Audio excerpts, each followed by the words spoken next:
Welcome back to the Junior Moneymakers Podcast, the show that's all about helping you teach your kids to become young entrepreneurs.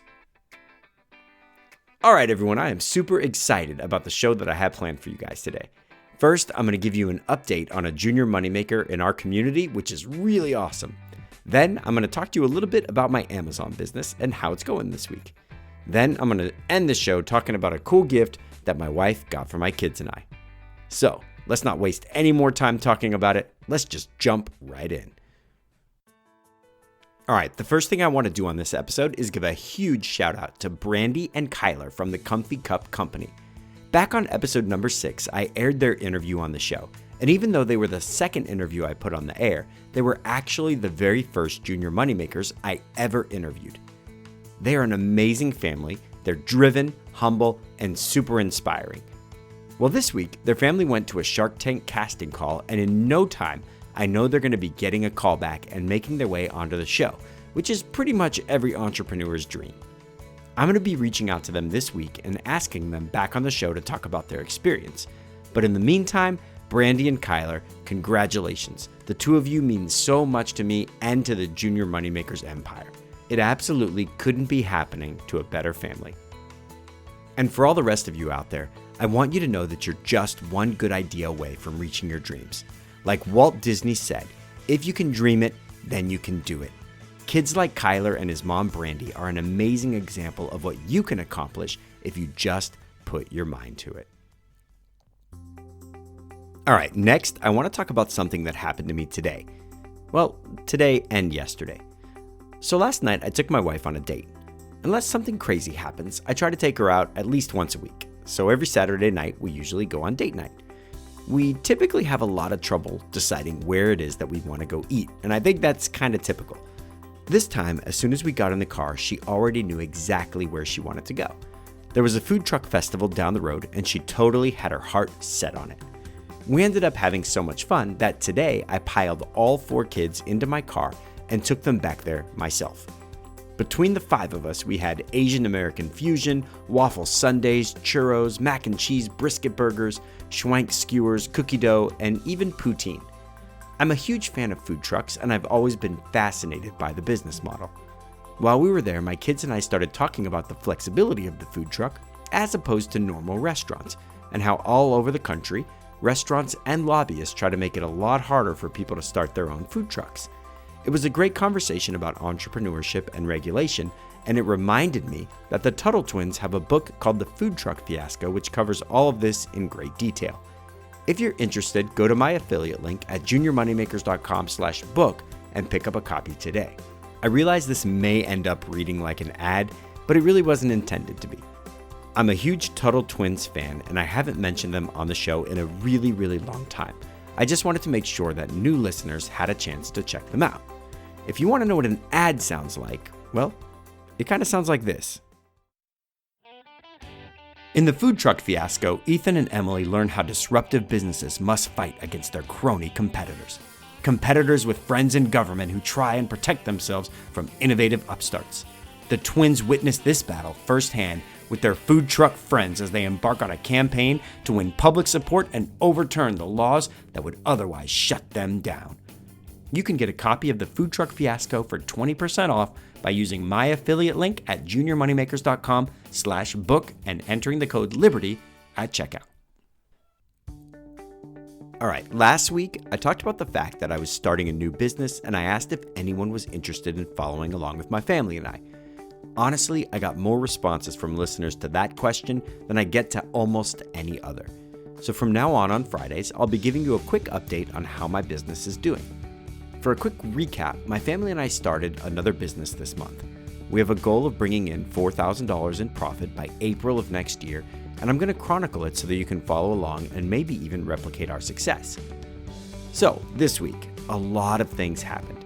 I definitely had some wins, but they came on the back of some major frustrations as well. Getting my business started presented a lot of challenges for us because right now, I don't live in the United States.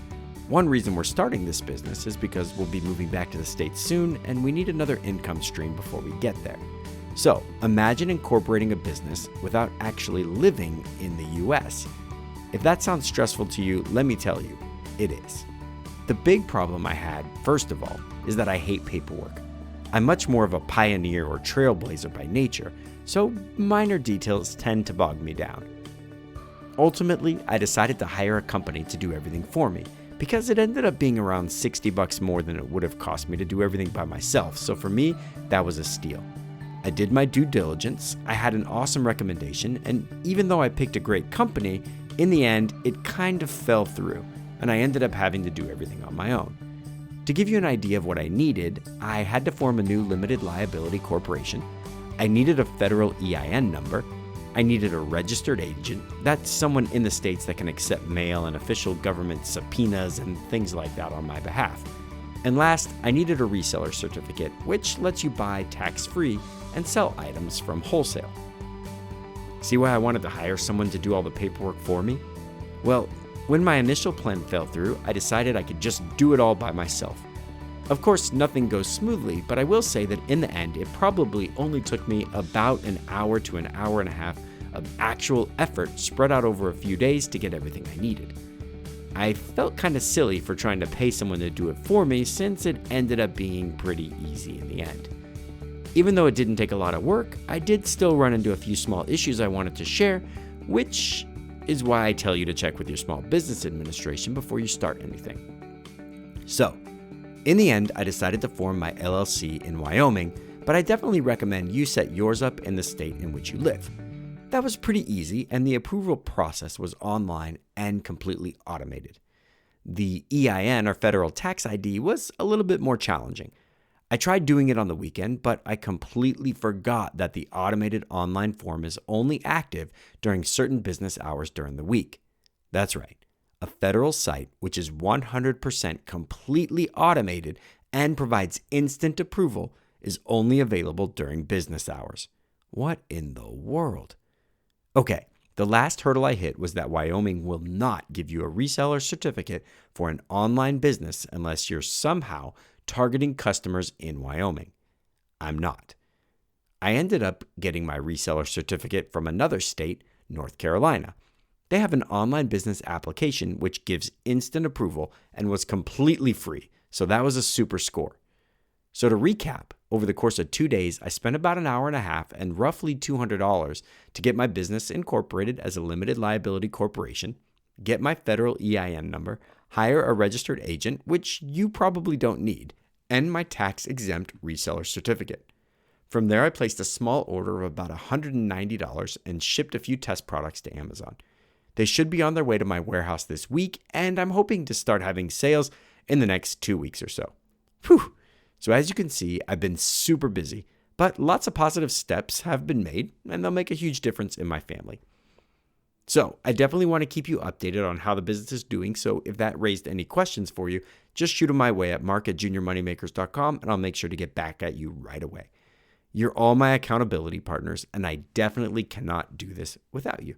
So thanks. All right, before I go, I want to give one more shout out to Brandy and Kyler from Comfy Cup. I am rooting for you guys, and I cannot wait to see you on Shark Tank. Also, if any of you are in the process of starting a business, the incorporation process is fresh in my mind, so please reach out to me and I will definitely help walk you through it. I am here for you guys. Just email me at mark@juniormoneymakers.com and let me know what's tripping you up. And last, I wanted to thank my wife for the new Junior Moneymakers t-shirts. This week, she surprised me and the kids with some really cool shirts that I'll be putting on the front page soon. I can't wait for you to see how totally awesome they look. All right, I think that's going to put this one in the bag. So thanks again for listening, and until next time, remember, dream big and change the world.